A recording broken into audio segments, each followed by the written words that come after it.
Coming up, Musk expects to be fully scrutinised over potential conflicts of interest. The hypocrisy on Democrats on Doge shown in full technicolor, and the issue of reciprocal tariffs as a powerful motivator for free trade.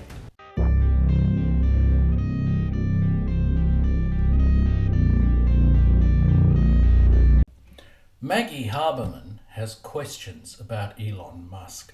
President Trump signed a waiver for Elon Musk. Does such a thing exist? If it does, will you guys release it in the interest of transparency that he's committed to? I have not seen the law that you are referring to. What I can tell you is that Elon Musk, as I've confirmed before, is a special government employee. He is filing the proper financial disclosure, and he is complying with all applicable federal laws. As you also heard Elon address this directly yesterday in the alleged conflict of interest, and he said everything he's doing is very public, and if you all perceive a conflict of interest, you're welcome to bring that up. And as the president said, if he feels like Elon is engaging in something that's a conflict of interest, he will tell Elon not to do that. And Elon. Musk is a special government employee, something that the Democrats pretend is not the case. The media, including Maggie Haberman, in the form of questions, pretend that there is something improper in Elon Musk conducting the job that he is to do to save the American taxpayer a huge amount of money. Musk himself talks about the level of scrutiny that he is under. And I fully expect to be scrutinized and get a daily proctology exam, basically. Might as well just camp out there. So it's not like I think I can get away with something. I'll be scrutinized nonstop. But with the support of the president, we can cut the budget deficit in half from $2 trillion to $1 trillion, and then with deregulation, because there's a lot of sort of regulations that don't ultimately serve the public good. We need to free the builders of America to build, and if we do that, that means I think we can get the economic growth to be maybe 3-4%. That is very amusing by Musk. He knows that there's going to be a high level of scrutiny on him. The fact that Musk states is that Doge can only get halfway there in terms of the budget deficit. The other heavy lifting has to be in terms of deregulation. Economic growth needs to be increased. It's not about taxing business to death, but growing the economic pie. If you enjoy this sort of content, please like, share and subscribe. Eric Burlinson lays the issue out. We're nearing $37 trillion in national debt. What does that mean? That means that each and every U.S. taxpayer owes over $323,000. Okay? What does that mean? That means when the EPIC, which is the Economic Policy Innovation Center, says we have 18 trillion left. That's it. 18 trillion left to take out, and we're spending $2 trillion in debt every year. Folks, we're at the precipice of a debt, like a debt cycle. The fact that Burlinson makes very clear is that America has little future capacity to take on more debt. He states that at the current rate of spending, that capacity is all used up in about 9 years or so. In effect, make the cuts and do the hard work now, where there can be choices and considered decisions, or wait, and those decisions will be made in ways and in areas that will result in far more pain to the American people. It would take an idiot not to know the better way to go. In 9 years' time, with no action taken on this debt and deficit crisis, there will be the equivalent of foreclosing on the American economy. And the Democrats are not helping.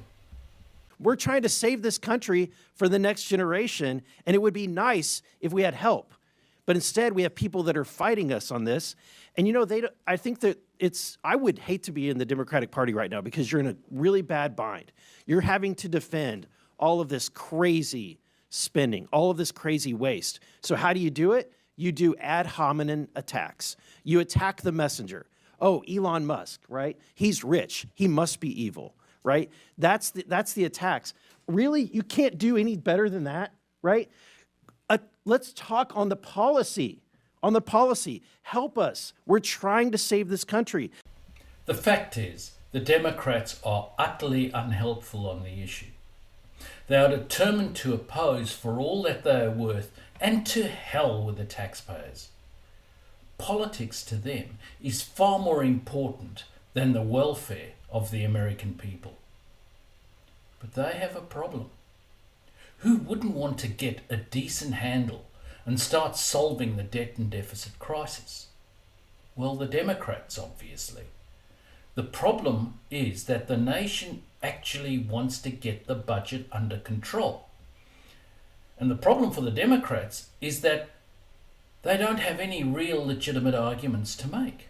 As a result, they use illegitimate arguments. One way is by trying fear porn, suggesting that Musk and the Doge team will be looking at the individual records of people. This is a blatant lie. The second is to get involved in personal attacks, which, as I've stated in a previous video, is situation normal for the left. They tend to get into personal arguments almost immediately. Then we look at what the Democrats used to believe on getting the budget under control.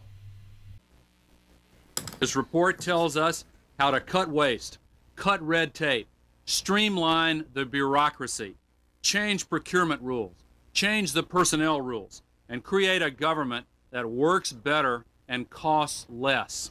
I've read it, and where it says the president should, the president will. Among the 800 recommendations, eliminating 12% of the federal workforce, merging some government agencies like the FBI, the DEA, and the Bureau of Alcohol, Tobacco, and Firearms, closing hundreds of government offices outside Washington. From the day I took office, one of the commitments that I made to the American people was that we would do a better job here in Washington in rooting out wasteful spending. We thought that it was entirely appropriate for our governments and our agencies to try to root out waste, large and small, in a systematic way. It means cutting some programs that I think are worthy, but we may not be able to afford right now. A lot of the action is in Congress and legislative, but in the meantime, we don't need to wait for Congress in order to do something about wasteful spending that's out there. We haven't seen as much action out of Congress as we'd like, and that's why we launched on our own initiative the campaign to cut waste. And we're going to keep on finding every possible way that we can do that, even if... As can be seen, both Clinton and Obama were quite prepared to make cuts where necessary. Clinton was rather more successful in this regard than Obama. But it's interesting that even Obama was prepared to make cuts, and not only that, he was prepared to make cuts through executive orders. Yet now, the Democrats cry that Congress has to approve the cuts. As I said earlier, all politics, no policy, and no concern for the American people. And Trump talks Doge. I just want to thank Elon for going through it. I want to thank all the people that are working with him. You know, we have a big group of people. I think the lowest IQ is about 160. That's very high. I think you have a couple of 182s in there, but they're doing a fantastic job. He doesn't need it, and they don't need it, but we're showing things, and it's going to be a big. People have no idea how important it is. Yeah. Trump talks about the significant intelligence in the Doge organization, with very high capability people. Trump says the people have no idea how important it is to cut the waste, corruption, and abuse. Hopefully, this video makes clear just how important this is. Then we have Representative Mark Green. Crocodile tears from Democrats just goes to show what's wrong with this town. Not a single Democrat I've heard has expressed dismay at the many examples of crazy, wasteful spending. I don't understand the objection to a deep dive in how we spend our money, but perhaps it's the fact that over the last several weeks, a massive surge has occurred in the search for a criminal defense attorney. That probably says it all. 5 times in this city, any other city in the nation. I'd like to remind the committee that President Kennedy unilaterally created USID through an executive order in 1961. Yet the President Trump, orders a momentary pause after winning a mandate for reform, and Democrats cry, constitutional crisis. There are quite a few salient points in what he has to say. First, the fact that for the Democrats, there is no discussion of cutting the waste, corruption and abuse. They cry constitutional crisis as if the formation of a new authority by executive order is unprecedented. First up, Doge may be a new name, but it is a reconstitution of an authority that came into being under Obama. Second, it's not as if such creation is unprecedented. USAID was formed during the Kennedy administration, initially by executive order before being confirmed by legislation. Then Peter Navarro looks at the issue of a non-level playing field in terms of trade and how Trump is dealing with it. Look at every country in the EU we run a big trade deficit with. We're going to find out exactly how they're cheating us with both tariffs and what the boss calls non-monetary barriers. And then the Secretary of Commerce, Lutnick, the great Howard Lutnick, and Jameson Greer, the new USTR, who used to work for the great Bob Lighthizer, and Greer is a force of nature. They're going to determine for the president a reciprocal tariff that captures that unfairness, Jesse, and they're going to put that tariff on, or those folks are going to back down and treat America fair. Trump is dealing with this issue of unfair trade in a way that I thought was a very fair way and good way of dealing with it over 2 decades ago. The idea is to look at what an individual nation is doing in terms of barriers to trade with the US and apply reciprocal barriers. In that way, you have a fair playing field, even if not ideal in terms of genuinely free trade. Economist Steve Moore examines the issue further.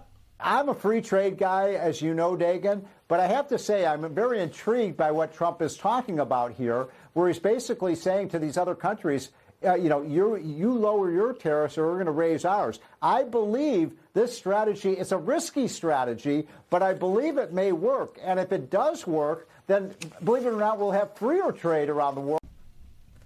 Moore is a free trader by inclination. He sees this tactic by Trump as a risky strategy, but ultimately he believes that it could serve to make trade freer. Basically, the idea is that reciprocal tariff and trade barriers mean no one benefits, so you may as well open up the markets to free trade as a matter of course. What do you think of the continuing resistance by the Democrats on Doge? Please let me know in the comments below. And thanks for watching.